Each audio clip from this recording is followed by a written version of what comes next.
17.05.1044.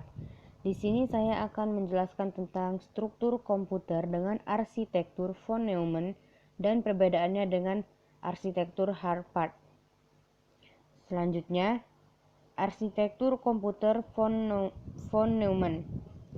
Arsitektur von Neumann adalah arsitektur komputer yang menempatkan program, ROM, dan data RAM dalam peta memori yang sama.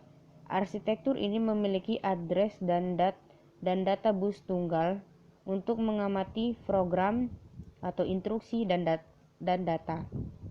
Arsitektur von Neumann atau mesin von Neumann merupakan arsitektur yang diciptakan oleh John von Neumann pada tahun 1903 sampai 1957. Arsitektur von Neumann ini menggambarkan komputer dengan 4 bagian utama, yaitu yang pertama ALU, yang kedua unit kontrol atau CU, selanjutnya memori, dan yang terakhir alat masukan 1 atau 0. Selanjutnya, diagram arsitektur von Neumann seperti yang pada gambar. Selanjutnya, cara kerjanya itu yang pertama, komunikasi antara memori dan unit pengolahan. Komunikasi antara memori dan unit pengolahan terdiri dari 2 register. Yang pertama, alamat memori register MAR. Yang kedua, memori data register MDR. Untuk membaca, alamat lokasi diletakkan Maret. Memori diaktifkan untuk membaca. Nilai ini dimasukkan ke dalam MDR oleh memori. Untuk menulis, alamat lokasi diletakkan Maret. Data dimasukkan ke dalam MDR. Tulis aktivitas sinyal menegaskan nilai dalam MDR ditulis ke lokasi yang ditentukan. Selanjutnya, CPU. Hardware unit seperti ALU, register, memori, dan lain-lain yang dihubungkan bersama ke dalam jalur data. Aliran bit sekitar jalur data dikendalikan oleh gerbang yang memungkinkan bit mengalir atau tidak mengalir off melalui jalur data.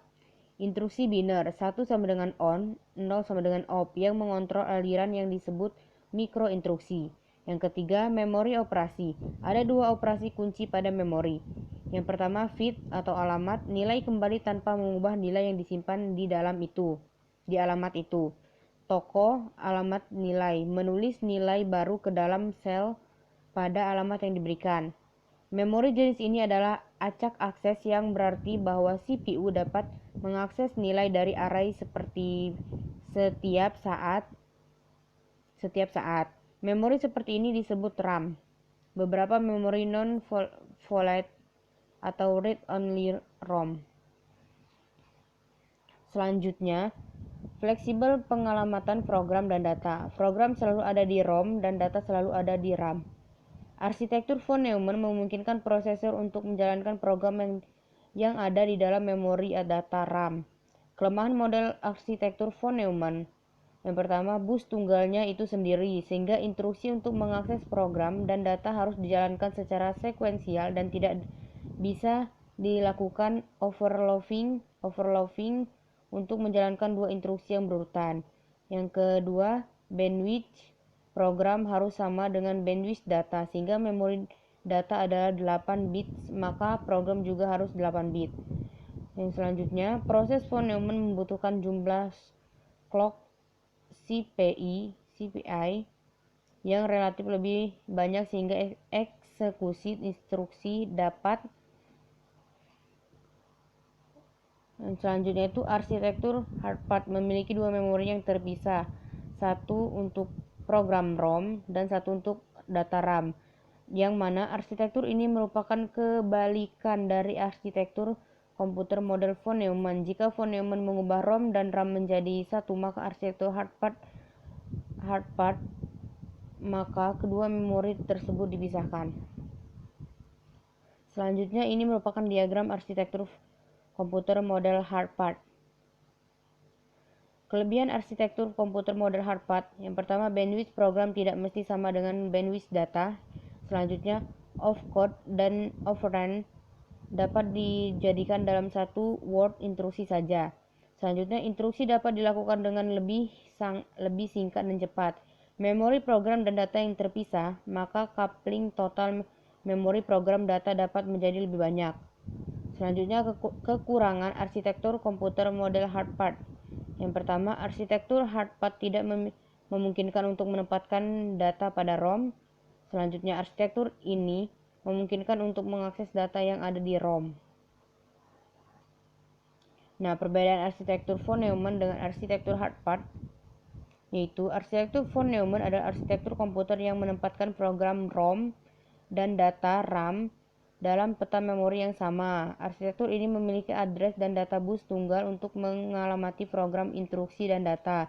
Contoh dari microcontroller yang memakai arsitektur von Neumann adalah keluarga 68 HCO5 dan 68 HC11 dari Motorola.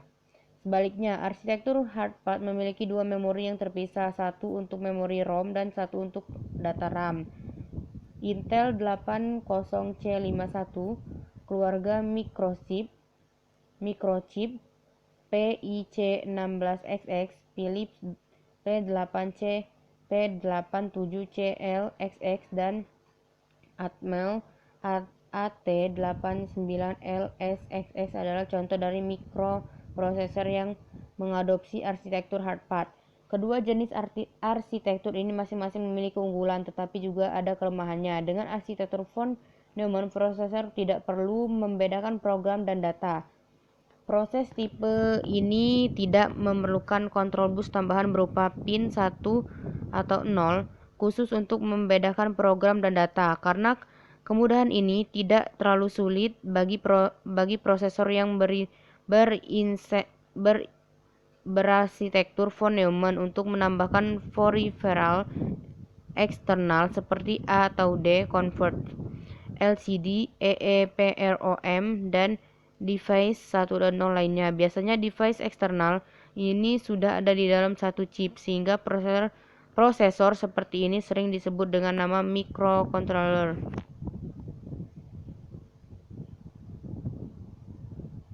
Nah, cukup sekian penjelasan dari saya. Semoga bermanfaat. Apabila ada salah kata dan salah ucapan, saya mohon maaf. Dan saya akhiri. Wassalamualaikum warahmatullahi wabarakatuh. Terima kasih.